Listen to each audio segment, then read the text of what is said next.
this is my plate of goat curry and my dal and rice, and you guys just saw that I doused it really well with that LIX pepper sauce. All you gotta do is get in there, get some of that pepper, your dal and rice, and just mix it into that rice. And if you guys can't handle this, then you might not want to watch this part. Hey everybody, welcome back to my channel. In today's video, I'm really excited to be showcasing yet another small business. In today's video, I'm going to be showcasing LIX Pepper Sauce for you guys. And honestly, look at that awesome packaging and look how beautiful and red that Wiri pepper sauce is. So this is a Guyanese owned business right here in South Florida, and they decided to start making their own pepper sauce called LIX Pepper Sauce. This one is really good. It was really spicy. You're gonna see me taste it at the end of this video with the curry that I'm gonna be putting together today. Before I get into it though, I want to tell you a little bit more about LIX Pepper Sauce. The creators of this pepper sauce own a farm called Wiri Farm here in South Florida. I'm gonna leave all of their social media and contact information in the description box below this video. All you gotta click is right below the video and you'll see all of the information drop down.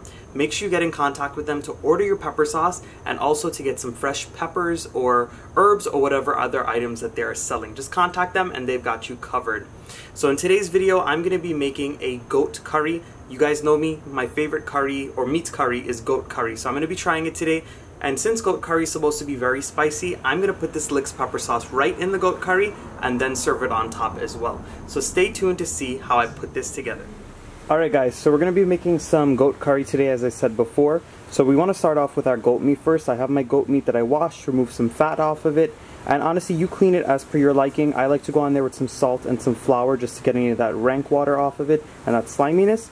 And then I seasoned it up with some black pepper, as well as some garlic, and of course a lot of green seasoning. Now I don't usually season my meats whenever I do curry, but when I'm doing goat or beef or a very red and dark meat, I like to do a nice heavy seasoning on it so this way it really soaks it up.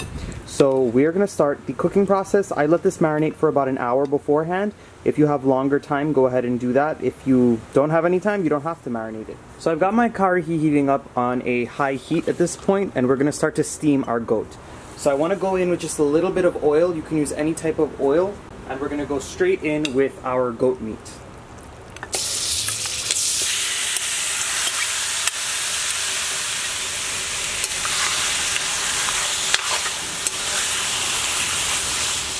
And what we're trying to do here is steam the meat and get any of those juices or the rank water out of the meat. So while it steams, I usually like to go in with a little piece of a cinnamon stick, just a little piece, being that I'm only making about 3 to 4 pounds of goat meat today.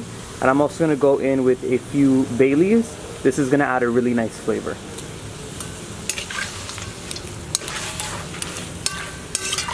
And all we're going to do is allow this to cook down, allow all those juices to be released, and then we want them to dry back up, and we want the meat to start to brown a little bit so this way it can sear.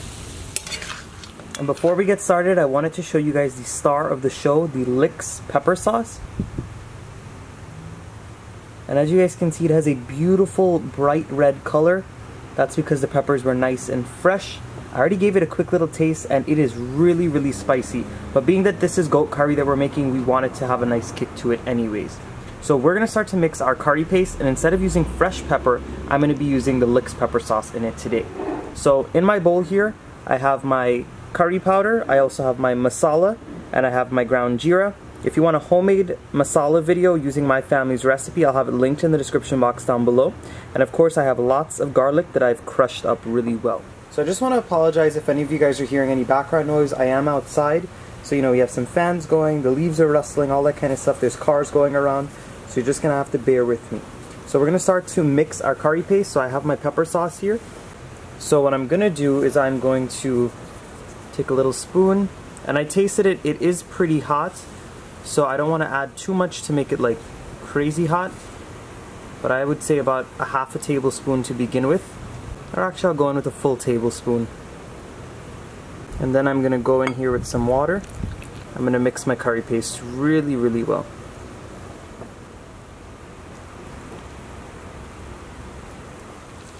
Alright guys, so the goat has released all of its natural juices or the rank water, and as you guys can see, it dried up really well and it started to catch and dry up at the bottom. And I don't know if you guys can look very closely. Let me try to zoom in there for you guys. But if you look, the goat is like seared with all of those seasonings that we went ahead and fried it up with, and there's no more juices left on it. All of it's burned off. So any of that rank taste or that gaminess that you might get from goat, it should be gone at this point. Some people, what they'll do when they steam the meat is they'll just allow all of the liquid to be released, and once they see all of the liquid being released, they'll literally throw out the liquid and strain it off. But by letting it burn off, it does somewhat of the same thing because it goes away as well. So what I'm going to do now is I'm going to take a dish and I'm just going to transfer all of my goat meat out of there.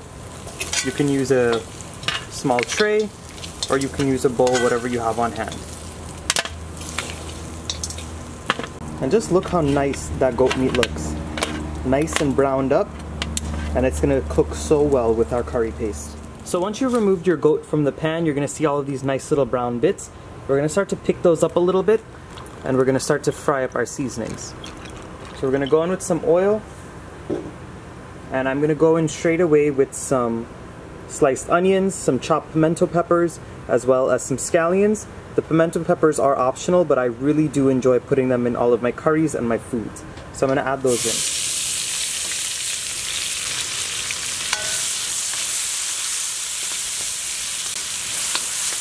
And being that I'm cooking this outside, my onions and my pimento peppers and the scallions cooked down pretty quick. It only took about 2 minutes. But if you were inside on your regular stove, it might take about 3 to 4 minutes. But at this point, I'm going to go in with my curry paste.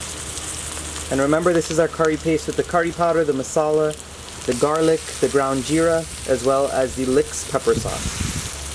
So once you add that in, you just want to mix it up really well and get it combined with all of those ingredients. And if you want to loosen any of those bits on the side, you can always deglaze with just a little bit of water.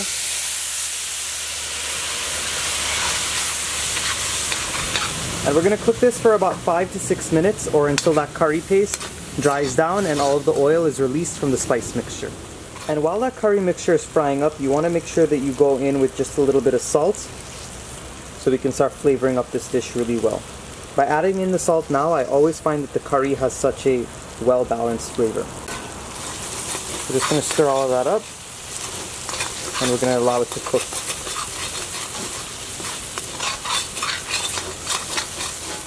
So you're going to see after a good 4 to 5 minutes that your curry paste has started to release all of the oil from it again, and it starts to catch at the bottom.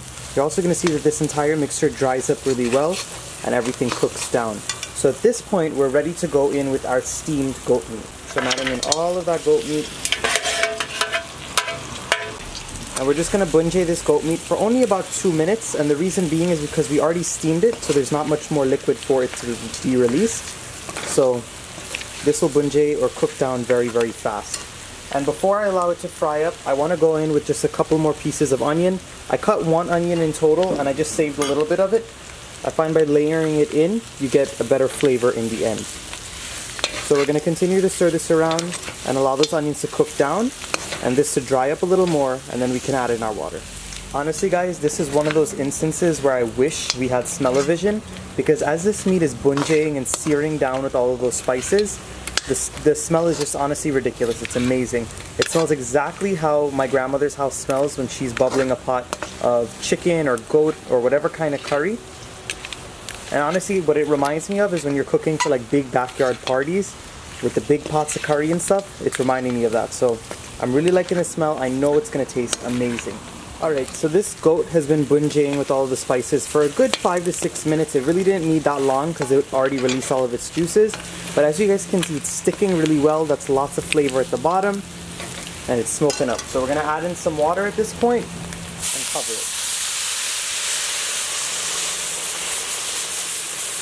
And please be careful as you're adding in all of that water. As you guys can see, there was lots of splashing going on just now.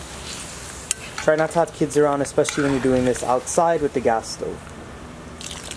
So I'm going to cover this really well because although it's a little bit of goat meat, the meat is very tough. It just depends on the cut of meat that you buy or the age that the goat was when you bought it. So I'm just going to cover it this much. I covered it all the way. And I'm going to let this boil for maybe like 30 minutes before I actually check it to see if the meat is done and tender. But it might need to cook for upwards of an hour. So I'll let it cook on about a medium to medium-low heat, and I'll reduce it after this comes up to a boil. As you guys can see, it's come up to a boil now, so we're gonna give it one final stir. We're gonna lower the heat to a medium or medium-low, depending on how high your stove goes, and we're honestly just gonna let this simmer down really well. So my curry's been bubbling for about a good 30 to 40 minutes at this point, and I've been checking it every bit about 5 to 6 minutes, so this way I made sure that the water wasn't drying up, and I added water once again during the cooking process because it was drying out too much, and I might have to add in a little bit more, but I just want to check how the meat is looking. I'm going to take a piece and just mash it on the side of the pan or the pot, and it's a little bit tough still. It's not really falling apart yet, so I'm going to add in a little bit more water, and I'm going to continue to let this boil.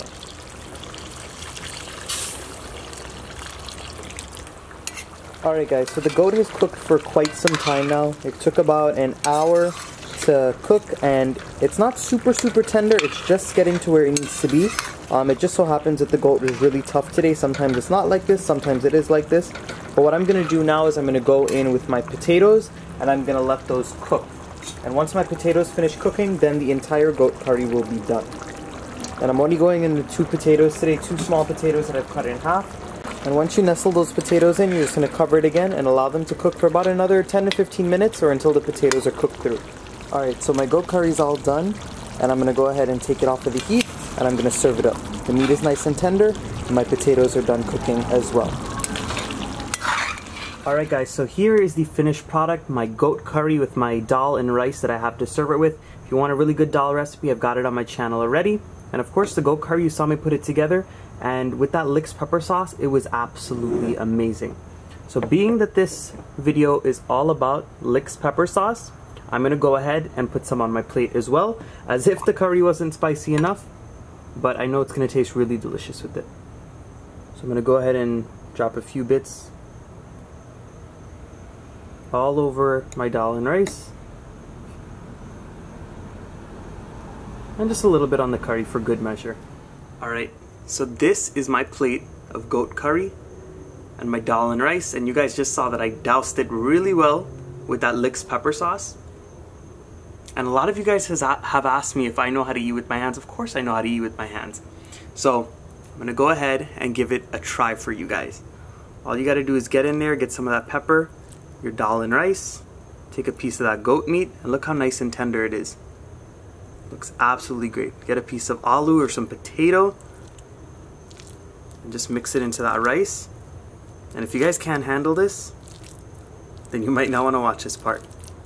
You grab a little bit.